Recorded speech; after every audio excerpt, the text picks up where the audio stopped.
নমস্কার বন্ধুরা, আমার ইচ্ছেগুলোতে স্বাগত জানাই।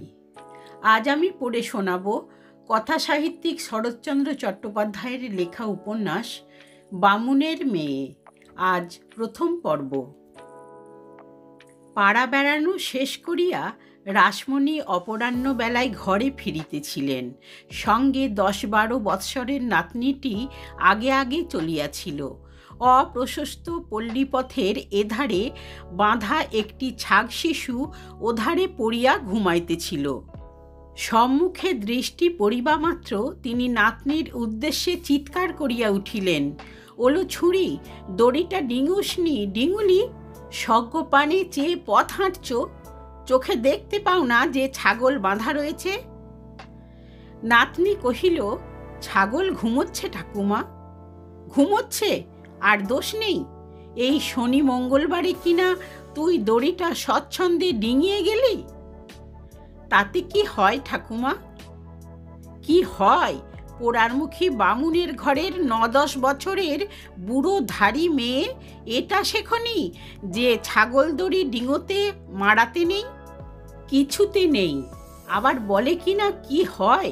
না বাপু, বেটা বেটিদের ছাগল পোষার জ্বালায় মানুষের পথে ঘাটে চলা দায় হলো। এই মঙ্গলবারের বারবেলায় মেয়েটা যে দড়িটা ডিঙিয়ে ফেললে কেন? কিসের জন্যে পথের উপর ছাগল বাঁধা? বলি, তাদের ঘরে কি ছেলে মেয়ে নেই? তাদের কি একটা ভালো মন্দ হতে জানে না? অকস্মাৎ তাঁর দৃষ্টি পড়িল 12-13 বছরের একটি দুলেদের মেয়ের প্রতি। সে ত্রস্ত ব্যস্ত হইয়া তাহার ছাগ শিশুটিকে সরাইবার জন্য আসিতেছিল। তখন অনুপস্থিতকে ছাড়িয়া তিনি উপস্থিতকে লইয়া পড়িলেন। তীক্ষ্ণ কণ্ঠে কহিলেন, তুই কেলা? মরণ আর কি, একেবারে গা ঘেঁষে চলেছিস যে, চোখে কানে দেখতে পাস নে? বলি, মেয়েটার গায়ে তোর আঁচলটা ঠেকিয়ে দিলি নে তো? দুলে মেয়েটি ভয়ে জড়সড় হইয়া বলিল, না মাঠান, আমি তো হেথা দিয়ে যাচ্ছি। রাসমণি মুখখানা অতিশয় বিকৃত করিয়া কহিলেন, হেথা দিয়ে যাচ্ছি? তোর হেথা দিয়ে যাবার দরকার কিলা? ছাগলটা বুঝি তোর? বলি, কি জেতের মেয়ে তুই? আমরা দুলে মাঠান। দুলে? এই অবেলায় মেয়েটাকে ছুঁয়ে দিয়ে তুই নাওয়ালি? তাহার নাতনি বলিয়া উঠিল, আমাকে তো ছোঁয়নি ঠাকুমা। রাসমণি ধমক দিলেন, তুই থাম পোড়ারমুখী, আমি দেখলুম যেন দুলে ছুরির আঁচলের ডগাটা তোর গায়ে ঠেকে গেল। যা, এই পড়ন্ত বেলায় পুকুরে ডুব দিয়ে মর্গে যা, দিয়ে তবে বাড়ি ঢুকবি। না বাপু, জাতজন্ম আর রইল না। ছোট লোকের বড় বাড়বাড়ন্ত হয়েছে। দেবতা বামুনে আর গেরাজ্যেই করে না। দুলে পাড়া থেকে ছাগল বাঁধতে এসেছো বামুন পাড়ার মধ্যে? দুলে মেয়েটির ভয় ও লজ্জার অবধি ছিল না। সে ছাগ শিশুটিকে বুকে তুলিয়া লইয়া শুধু বলিল, মাঠান, আমি ছুঁইনি। ছুঁসনি যদি, তবে এ পাড়ায় এসেছিস কেন? মেয়েটি হাত তুলিয়া অদূরে কোন এক অদৃশ্য গৃহ নির্দেশ করিয়া কহিল, ঠাকুরমশাই তেনারই গৈলের ধারে আমাদের থাকতে দিয়েছে। মাকে আর আমাকে দাদামশাই তেইরে দিয়েছে না?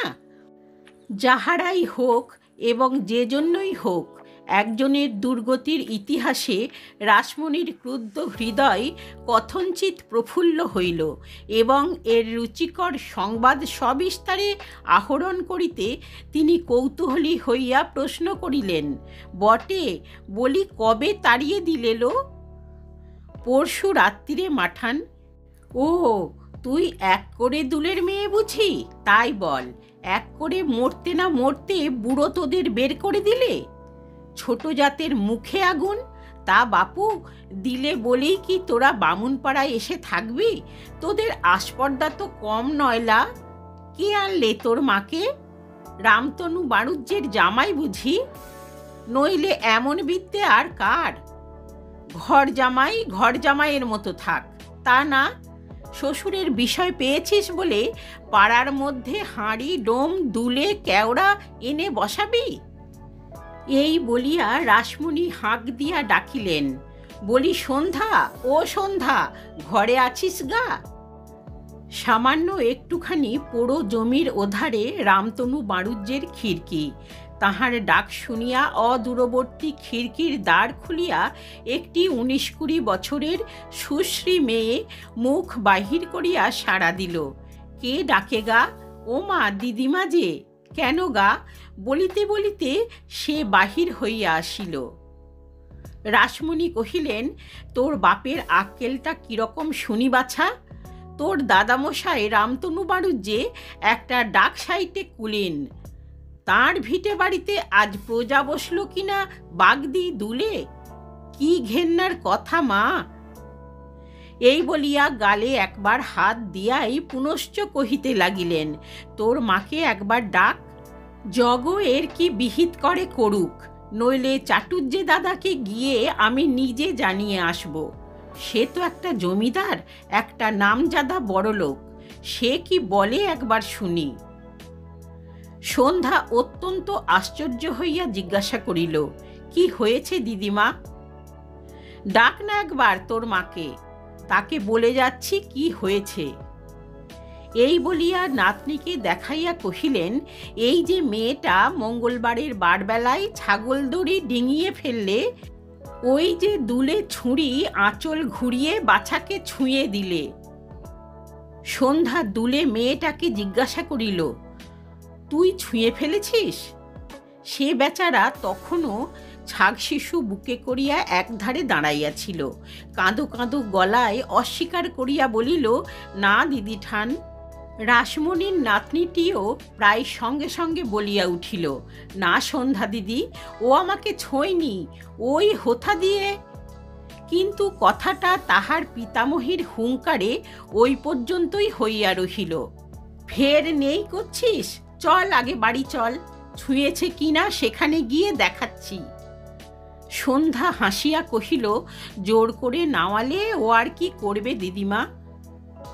তাহার হাসিতে রাসমণি জ্বলিয়া গেলেন, বলিলেন, জোর করি না করি সে আমি বুঝব, কিন্তু তোর বাপের ব্যবহারটা কিরকম? কোন ভদ্রলোকটা ভিটে বাড়িতে ছোট জাত ঢোকাই শুনি? লোকে কথায় বলে দুলে, সেই দুলে এনে বামুন পাড়ায় ঢুকিয়েছে। বলি, ঘর জামাইয়ের মতো থাকলেই তো ভালো হয়। পিতার সম্বন্ধে এই অপমানকর উক্তিতে ক্রোধে সন্ধ্যার মুখ আরক্ত হইয়া উঠিল। সেও কঠিন হইয়া জবাব দিল, বাবা তো আর পরের ভিটেই ছোট জাত ঢোকাতে যায়নি দিদিমা। ভালো বুঝেছেন, নিজের জায়গায় আশ্রয় দিয়েছেন, তাতে তোমারই বা এত গায়ের জ্বালা কেন? আমার গায়ের জ্বালা কেন? কেন জ্বালা দেখবি তবে? যাব একবার চাটুজ্জে দাদার কাছে, গিয়ে বলবো। তা বেশ তো, গিয়ে বলোগে না। বাবা তো তাঁর জায়গায় দুলে বসাননি যে তিনি বড়লোক বলে বাবার মাথাটা কেটে নেবেন। বটে, যত বড় মুখ নয় তত বড় কথা ওলো, সে আর কেউ নয়, গোলক চাটুজ্জে। তোর বাপ বুঝি এখনো তারে চেনেনি। আচ্ছা। হাঙ্গামা শুনিয়া জগদ্ধাত্রী বাহির হইয়া আসিলেন। তাহাকে দেখিবা মাত্র রাসমণি অগ্নিকাণ্ডের ন্যায় প্রজ্বলিত হইয়া উঠিলেন। চিৎকারে সমস্ত পাড়া সচকিত করিয়া বলিলেন, শোন জগ, তোর বিদ্যেধরী মেয়ের আসপদ্দার কথাটা একবার শোন। লেখাপড়া শেখাচ্ছিস কিনা? বলিস তোর গোলক চাটুজ্জেকে বাবার মাথাটা যেন কেটে নেয়। বলে, বেশ করেছি, নিজের জায়গায় হাঁড়ি দুলে বসিয়েছি, কারো বাপ ঠাকুরদার জায়গায় বসাইনি। অমন ঢের বড়লোক দেখেছি, যে যা পারে তা করুক। শোন, তোর মেয়ের কথাগুলো একবার শোন। জগদ্ধাত্রী বিস্মিত ও কুপিত হইয়া জিজ্ঞাসা করিলেন, বলেছিস এইসব কথা? সন্ধ্যা মাথা নাড়িয়া কহিল, না, আমি এমন করে বলিনি। রাসমণি তাহারই মুখের উপর হাত নাড়িয়া গর্জন করিয়া উঠিলেন, বললি নে, এরা সবাই সাক্ষী নেই? কিন্তু পরক্ষণে কণ্ঠস্বর অনির্বচনীয় কৌশলে উচ্চ সপ্তক হইতে একেবারে খাদের নিখাদে নামাইয়া লইয়া জগদ্ধাত্রীকে সম্বোধন করিয়া বলিতে লাগিলেন, মা, ভালো কথাই বলেছিলুম। মঙ্গলবারের বারবেলায় মেয়েটা ছাগল দড়ি ডিঙিয়ে ফেললে, তাই বললুম, আহা, কে এমন করে পথের উপর ছাগল বাঁধলে গা? তাই না শুনতে পেয়ে দুলি ছুরিটা ছুটে এসে বাছার মুখের ওপর আঁচল ঘুরিয়ে মারলে। বলে, ঠাকুরমশাইয়ের জায়গায় ছাগল বেঁধেছি, তুমি বলবার কে?